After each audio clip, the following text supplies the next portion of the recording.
Student, जैसा कि आप जानते हैं आज सैटरडे है और सैटरडे को मेरा कोई साइंस रिलेटेड टॉपिक रहता है।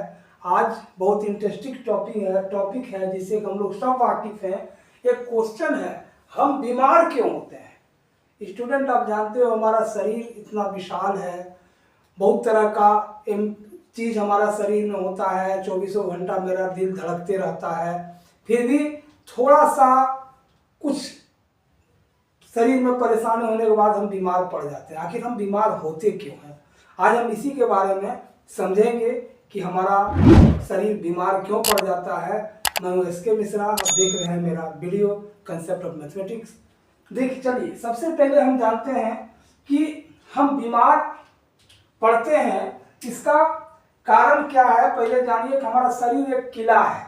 हमारा शरीर एक किला है जिसमें बहुत सारा रक्षा तंत्र एक्टिव होता है। जैसे ब्लड तीन तरह का सेल से बनता है, आप लोग जानते होंगे, red blood cell, white blood cell और प्लाज्मा। तो उसमें जो व्हाइट ब्लड सेल है WBC, यही बहुत बड़ा एक तरह से हमारा शरीर को सुरक्षित रखता है। जैसे ही कोई तरह का वायरस या जीवाणु या कीटाणु हमारा शरीर में प्रवेश करता है, ये WBC उसको तुरंत डिटेक्ट करता है और हमारा शरीर में प्रवेश नहीं होने देता है।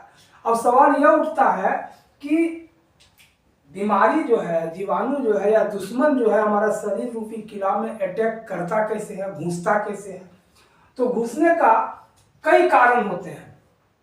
पहला होता है कि हवा के द्वारा, हवा से किसी को छींकने से, खांसने से एक व्यक्ति से दूसरे व्यक्ति में बीमारी पहुंच जाता है। दूसरा होता है दूषित खान पान से, दूषित पानी से, या तीसरा होता है कि घाव वगैरह से। घाव यदि हमारे शरीर में किसी भी तरह का घाव है, कट गया है, तो वो दूसरे के संपर्क में आने से वो फैल सकता है।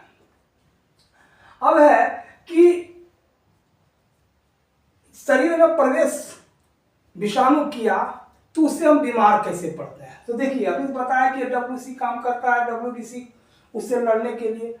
लेकिन एक बहुत बड़ा चीज होता है शरीर में, इसको कहते हैं इम्यून सिस्टम या इम्यूनिटी, इसको कहते हैं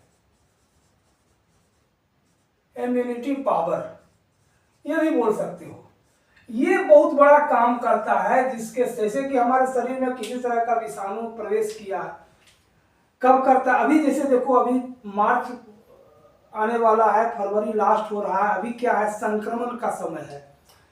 मौसम जो है वो ठंडा से गर्मी की ओर जा रहा है, तो अभी वायरस जो होता है बहुत सक्रिय हो जाता है, हमारा शरीर का इम्यूनिटी पावर कम हो जाता है।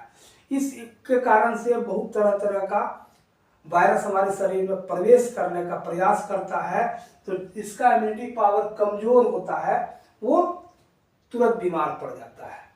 तो इम्यूनिटी पावर को कैसे हम स्ट्रॉन्ग रखें, यह डिपेंड करता है। अब देखोगे, दो दोस्त है, दोनों दोस्त पानी में भींगा है या ठंडा वगैरह में एक्सपोज हुआ है उसका शरीर, तो एक बीमार पड़ गया, दूसरा बीमार नहीं पड़ा। ऐसा क्यों हुआ? इसीलिए कि दोनों एक ही कंडीशन में रहा, लेकिन एक का इम्यूनिटी पावर अधिक है तो वो बीमार नहीं पड़ा, और इसका इम्यूनिटी पावर कमजोर है, इम्यून सिस्टम कमजोर है, वो बीमार पड़ जाता है। अब है कि भाई इम्यूनिटी पावर हम कैसे बढ़ाना। इसको बढ़ाने के लिए खान पान अच्छा रखें, विटामिन है, मिनरल्स है, आयरन है, इस सब को लें। नियमित रूप से हम व्यायाम करने से हमारा इम्यूनिटी पावर बढ़ता है। तो ये सब चीज को हम करते हैं तो हमारा शरीर में रक्षा तंत्र जो होता है मजबूत होता है और बीमारी से लड़ने में हमको मदद करता है। एक बहुत बड़ा चीज और प्रश्न उठता है कि हमको कभी कभी बुखार आ जाता है, तो क्या बुखार आना खराब है? क्या आप जानते हैं बुखार हमारे लिए फायदेमंद है या नुकसानदेह है? तो याद रखिएगा, बुखार हमारे लिए फायदेमंद होता है। बुखार क्या होता है, जब कोई वायरस वगैरह, कीटाणु या जीवाणु हमारे शरीर में प्रवेश करने लगता है, तो शरीर का टेम्परेचर प्राकृतिक रूप से बढ़ा करके उस विषाणु का ग्रोथ को कम करता है, शरीर में पनपने नहीं देता है। तो याद रखिए, बुखार जो होता है वो हमेशा हमारे लिए हानिकारक नहीं होता है, फायदेमंद ही होता है। तो स्टूडेंट, आज हम लोग क्या देखे इस वीडियो में, देखे कि हम लोग बीमार क्यों होते हैं, क्या कारण है, किस ढंग से हम लोग बीमारी से बच सकते हैं। या बराबर याद रखना कि बीमार होकर के इलाज करवाने से अच्छा है कि बीमार ही नहीं होवें, ऐसा प्रयास करना चाहिए। तो इसको आप अच्छी तरह से समझ, यदि आपको पसंद आया है इस वीडियो को तो वीडियो को लाइक करिए, शेयर कीजिए। प्लीज़ चैनल को अभी तक सब्सक्राइब नहीं किए हैं तो चैनल को सब्सक्राइब कीजिए। मिलते हैं अगले वीडियो में किसी अगले टॉपिक के साथ, तब तक धन्यवाद।